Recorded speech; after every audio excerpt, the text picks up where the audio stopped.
Yo, what up guys, how's it going? Kermode here, back with a super quick tutorial. In this video, I'm going to show you how you can get your Serum Wavetables into Phaseplant. Phaseplant is the new big talk of the town synth that everyone's playing with, and you can use your Serum Wavetables in there, which makes a big difference in the sounds you can tap into.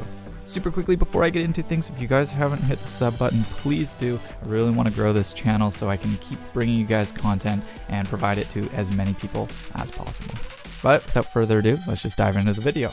So first things first, we're going to need to get our Serum Wavetables and copy them so we can paste them into a folder that's specific to Phaseplant.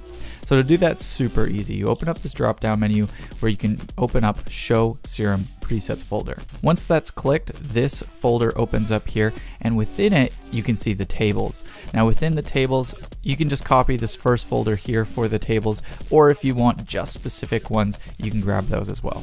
So with that copied, now what I'm going to do is I'm going to open up Phaseplant here, and this one works quite similarly. So what you want to do is you actually want to open up the wavetable generator here. With it open, you want to select the wavetables, and when you click on user, you'll notice here that it says 0 items in user. So what you can do is you can click this. This will bring up the user wavetable section in kilohertz. From here, all you do, copy the Serum ones, go into the user section, paste them. I already did that here. Now what you do, you go back to Phaseplant. You may have to close Phaseplant, delete the plugin, reopen it. But what you should have now is all the folders with all your wavetables ready to go. And that's it. It's that easy. If you guys like this, let me know. I'll be back with new tutorials for Phaseplant very soon. And I just want to say thanks again. I'm Kermode. If you haven't subscribed, please do. And I'll be back again with another video. Peace.